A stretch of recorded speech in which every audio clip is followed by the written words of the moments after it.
This is Peter Mansbridge. You might know Peter as being the voice of CBC, the National, for 29 years. But did you know he was actually discovered in an airport? That's right, he used to work as a ticket agent with Transair in Churchill, Manitoba. When he was making an announcement on the intercom, someone who worked at CBC heard his voice and said, "Hey, this dude's got something. I want to give him a shot." And with that, that's how Peter actually got his shot to start working in the world of radio and journalism. He kept going on from there to being a reporter and ultimately finding himself on the National as one of the anchors. And that's how we got to know that deep, reassuring voice that, for many of us, made us really get into the news and actually learn about Canada and the world. So big shout out to Peter Mansbridge. Everyone, thanks so much for joining us today on the Generational Limit podcast with Akash Sidhu. We have the very own, the household name, Peter Mansbridge with us today. Peter, thank you so much for being on the show today. We really appreciate it. Oh, Akash, it's a treat. I'm looking forward to it.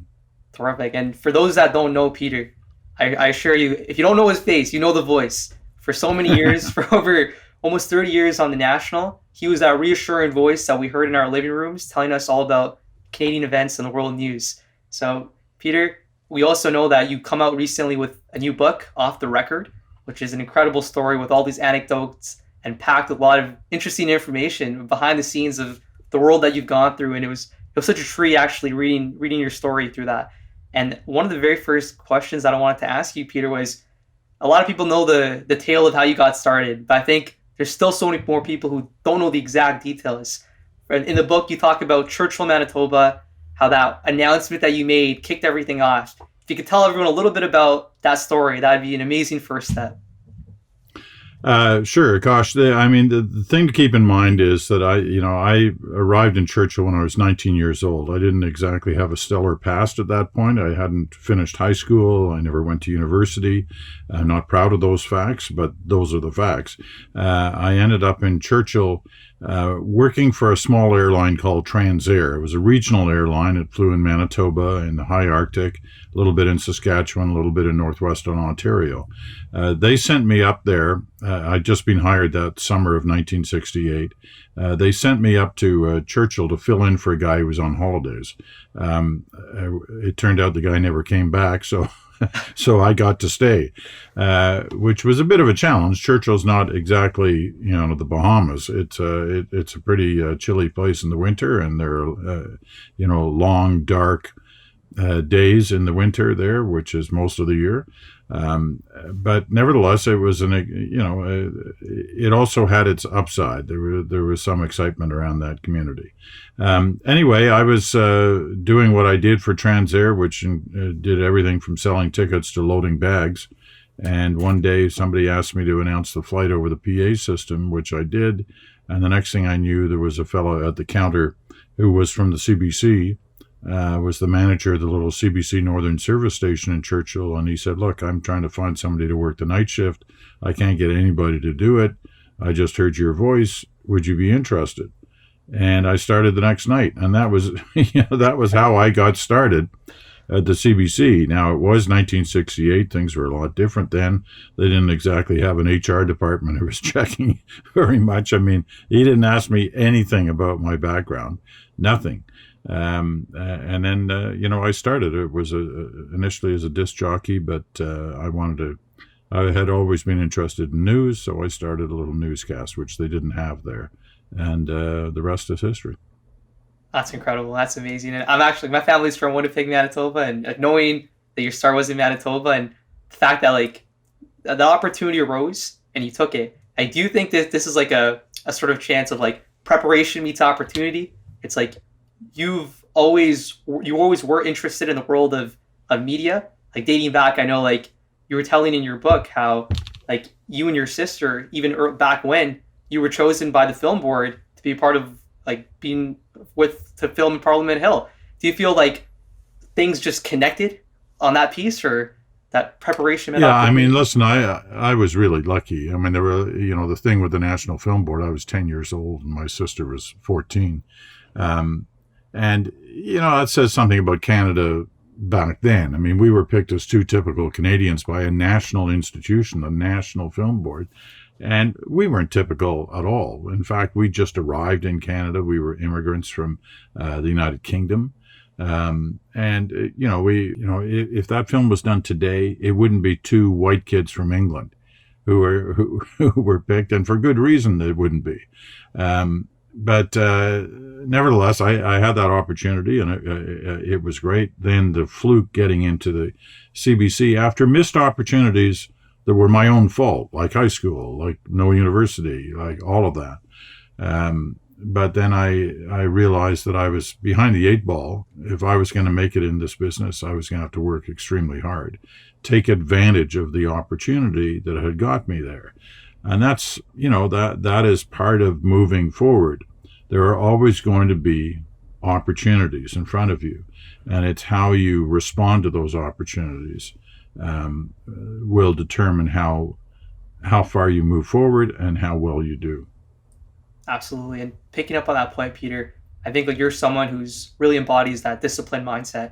And I know you mentioned in the interviews in the book, it's like you were always prepared before your newscast, and you were never late for an interview except maybe once. And I know you talked about that in the book. And I wanted to ask you about that mindset, about the importance of discipline and how you prepare for interviews. Well, you have to take these things seriously. I mean, the job that I had as a journalist, really just starting out in the business, still carried the same responsibilities that I had at the last day I was there. If you're a journalist, your obligation is to tell the truth, to compile the facts, put things in context, be fair and accurate. And to do all those things, you've got to be constantly on the ball as to what you're doing, and focus on what you're doing. You can't assume anything. You should be challenging assumptions as a journalist. And that's what I tried to do. I wasn't perfect, far from it. A few people are. But that was my mindset going into it. Absolutely.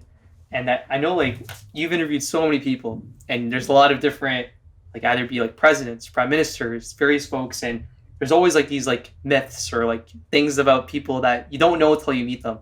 And I know one of the ones that you obviously mentioned was with Prime Minister Diefenbaker. He had that amazing memory, and I wanted to ask you about, were there any other memorable interviews of things that you realized when you were interviewing the person that you otherwise would never have realized? Were there any of those moments that you want to share?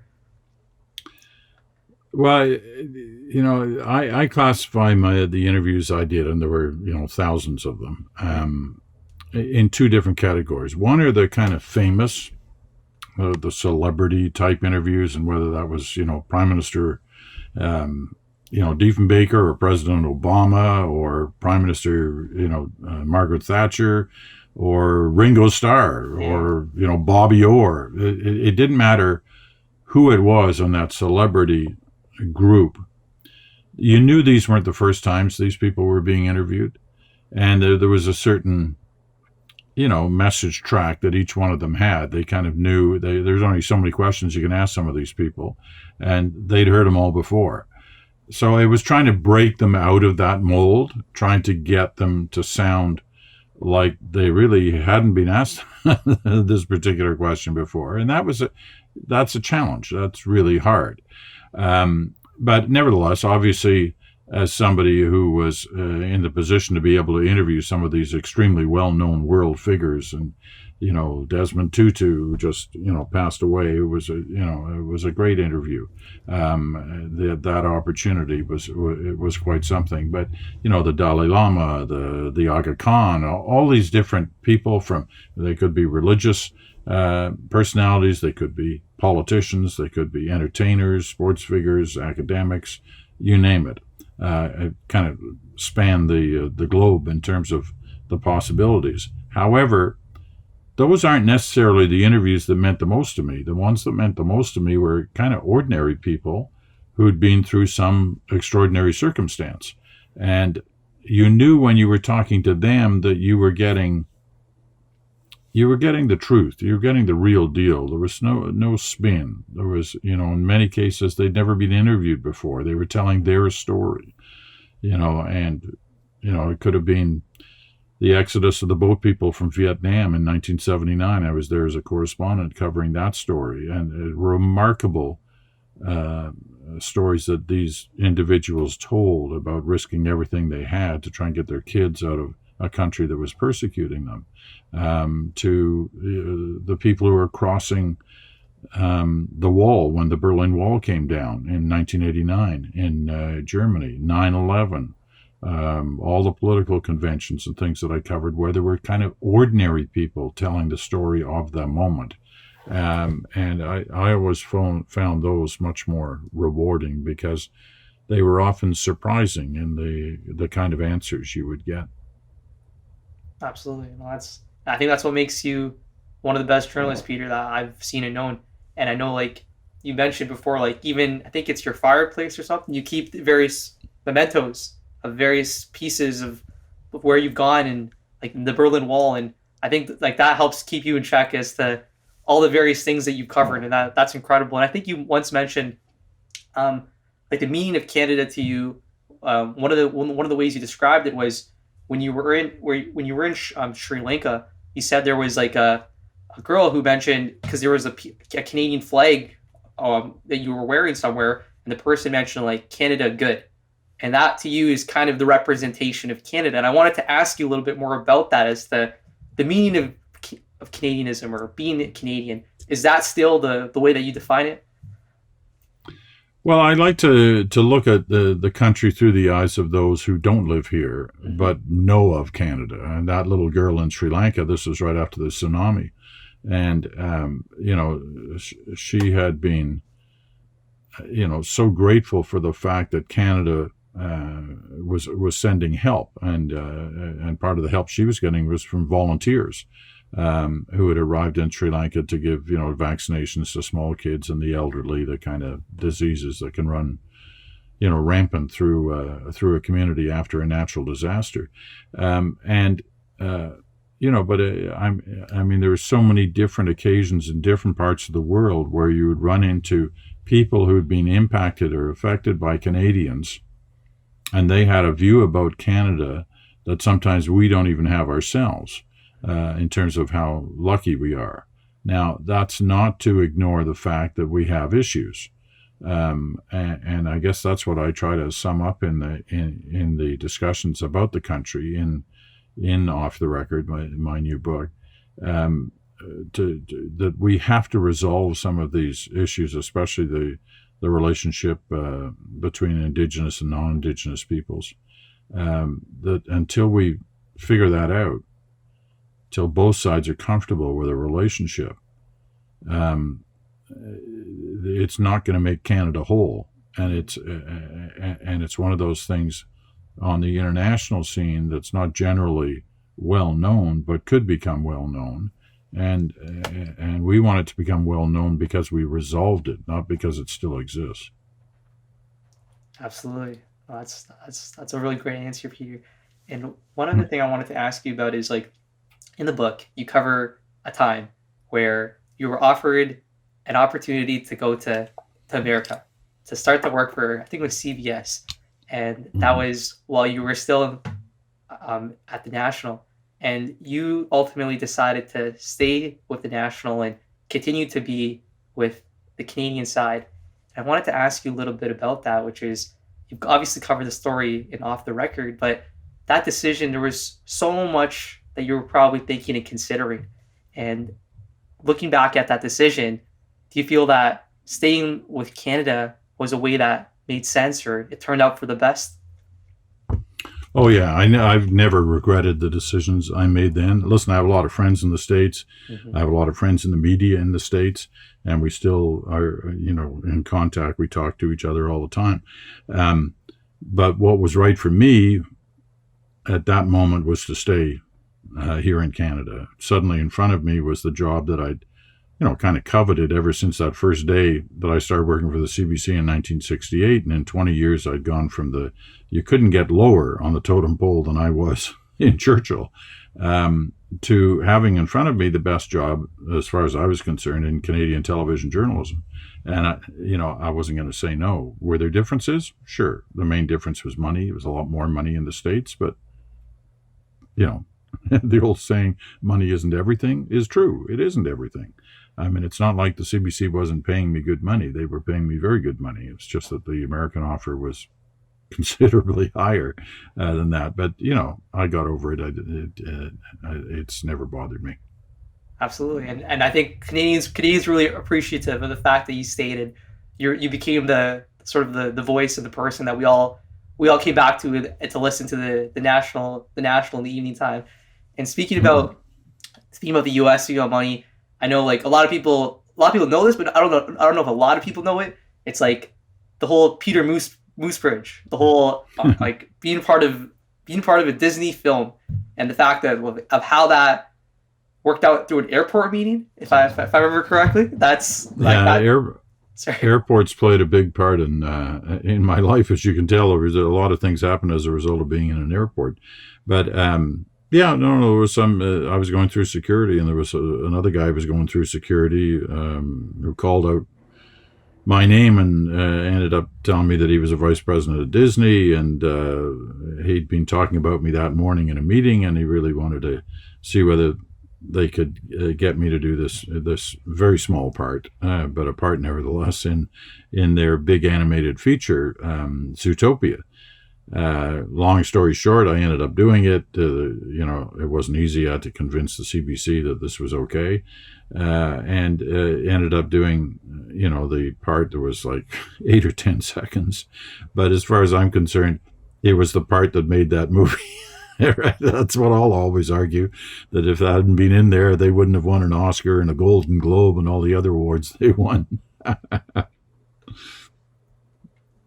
absolutely. Like, I know for a lot of my friends and I, when we watched that movie, we didn't realize it at first, but then the voice, I think it was the voice, we were like, wait, that sounds too familiar. The fact that it's a moose and the whole Canadian symbol, then it all clicked. Right.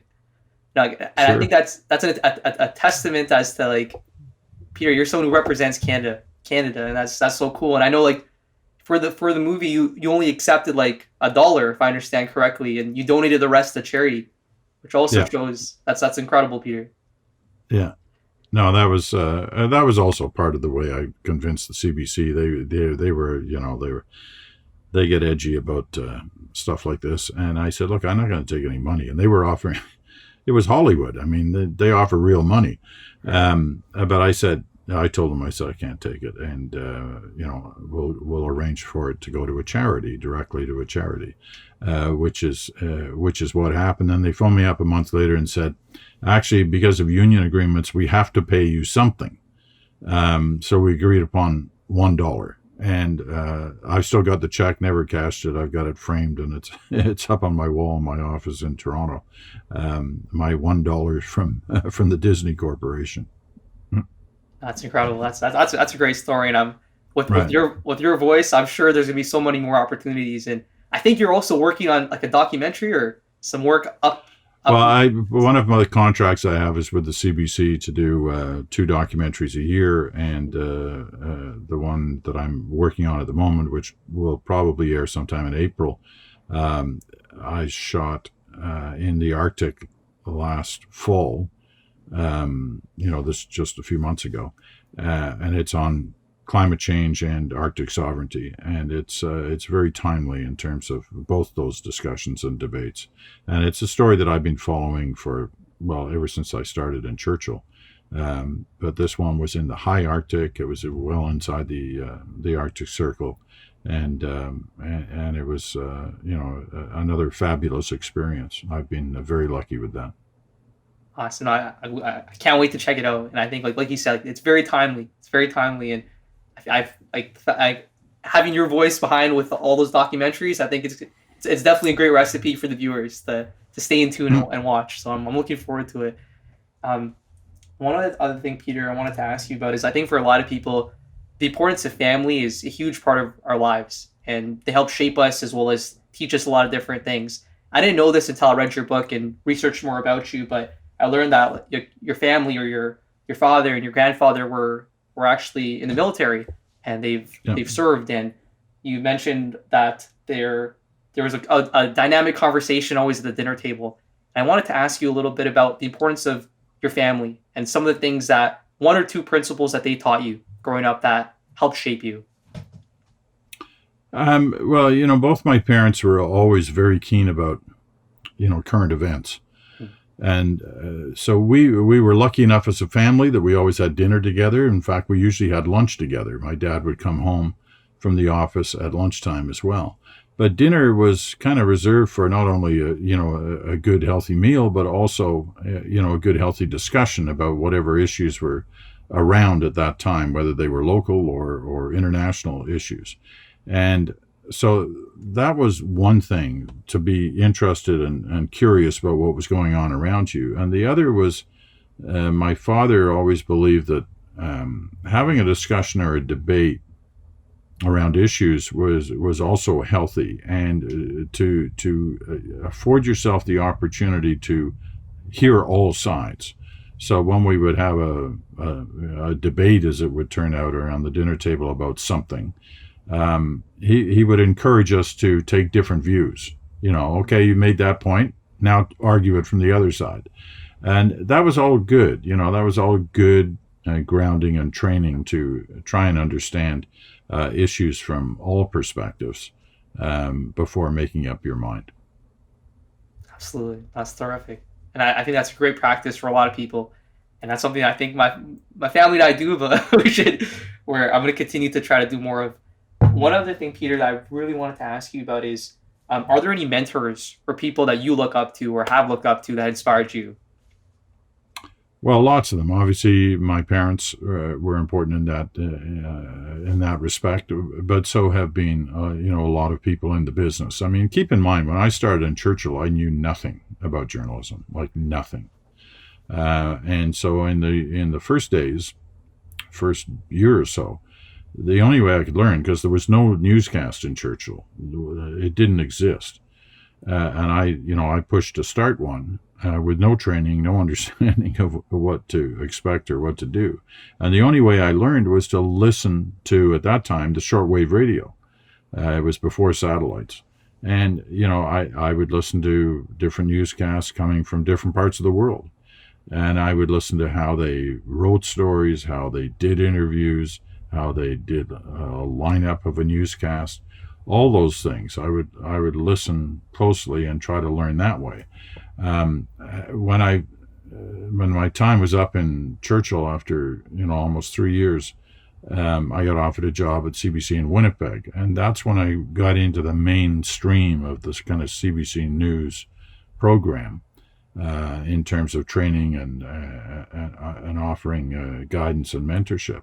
And so then there were a lot of people up to and including, Knowlton Nash at the end, who was my predecessor on the National, who was always a great mentor to me. But, there were many, starting in Winnipeg and then carrying on in Toronto and still today.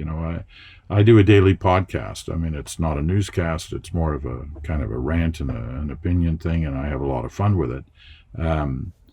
But I listen to people on how to do things and approaches to take in what's a very different kind of format for me, which is, I'll go for 40 minutes, no script, no feeling that I'm obligated to say, well, on one hand, on the other hand, it's not a newscast. It's just a collection of thoughts and opinions. For sure. Totally get it. And the bridge, I think for a lot of people, gotta check it out. I've listened a little bit and I gotta listen more, and I think your opinions are much appreciated, and it's nice to have it all, like you said, it's free flowing, unscripted, and it's great to get your perspective on a lot of different things. So that's terrific. Great. One thing I wanted to ask you about, Peter, is for a lot of young people who are currently trying to figure things out. A lot of times they're looking for guidance, looking for advice. And for someone who's still trying to figure things out, what would be one thing that you'd want to tell them? Well, are you talking about people who might want to get into this business, into the kind of business of journalism, or just generally people? Let's do generally, if that's okay. Okay, sure. Keep an open mind. Mm-hmm.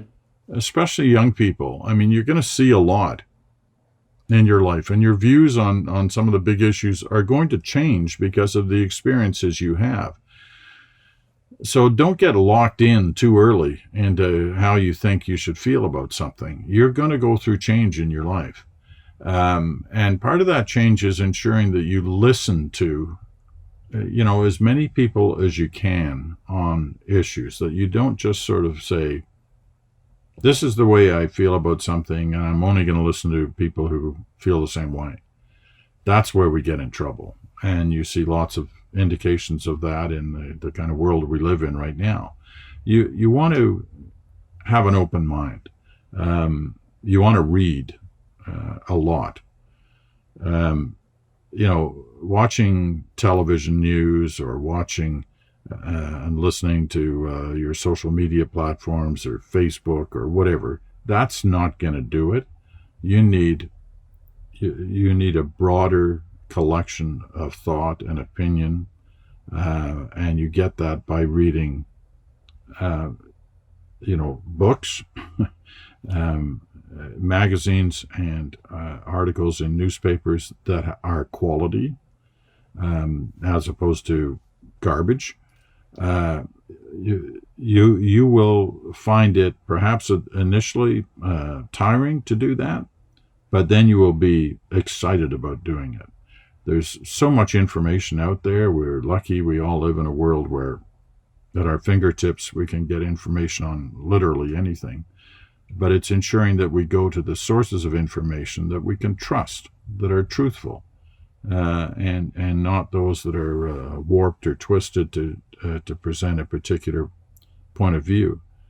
So, I guess that's kind of my general advice. And travel. I know this is not the kind of time to be talking about travel because we're still in a pandemic, but it will end and it will be over. And I know I would be such a smaller person if I'd never had this opportunity to travel. I was lucky. My job allowed me to travel a lot. But it's in traveling to big cities and small communities that will teach you about our country, that's for sure, but also about the world.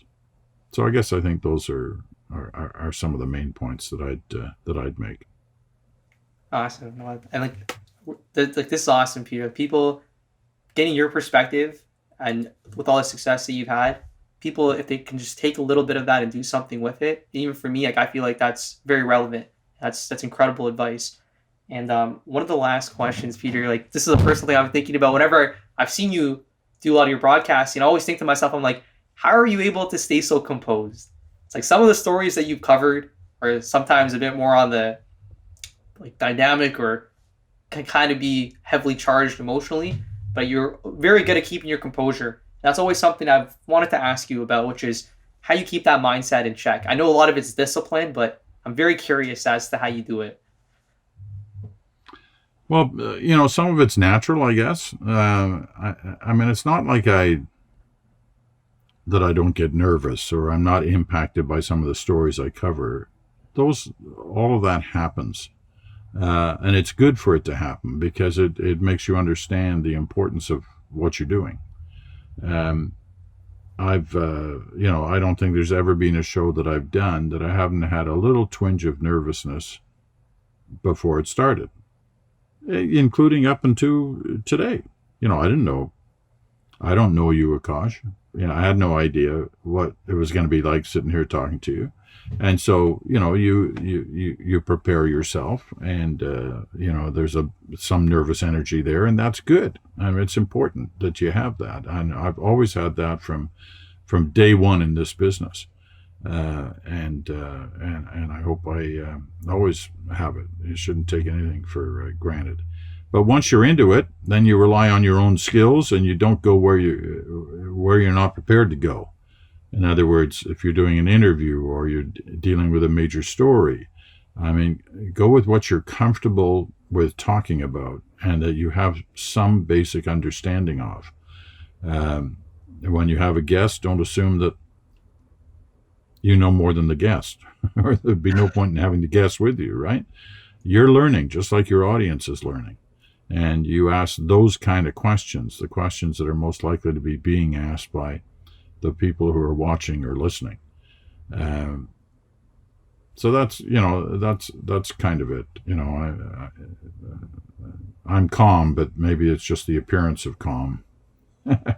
Gotcha. No, that's good to know, because that's like you do an amazing job at being calm, and to know you still go through that and feel that, it's reassuring, and it showcases how much of a master you are at your craft. And, like, Austin, Peter, like honestly, like those were like all the major things I wanted to ask you about. Good. The book Off the Record is still out there for a lot of people. I know people who haven't read it, you got to make sure to read it, obviously, because Peter's got some amazing anecdotes there. You've also come up with another book earlier, Extraordinary Canadians, and I'm sure there's a lot of other projects coming up. I'm sure there's. Oh yeah, there are a few. I'm trying to decide how many I want to do.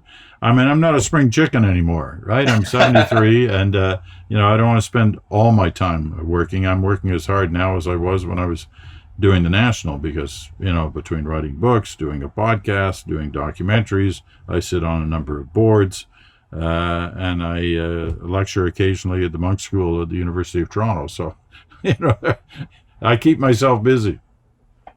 No, you definitely do, Peter. And we, like, me and a lot of people who watch this and understand this, like we're really inspired by you, Peter, and we can't wait to continue to watch all your work, continue to read about your work, and the example that you've left. We hope we can learn from and follow. So, Peter, we really appreciate it. Thanks so much for everything. Well, thank you for having me on. It's been a pleasure to chat. Perfect. All right, take it easy, Peter. Yeah, you too. Bye, gosh. Bye-bye.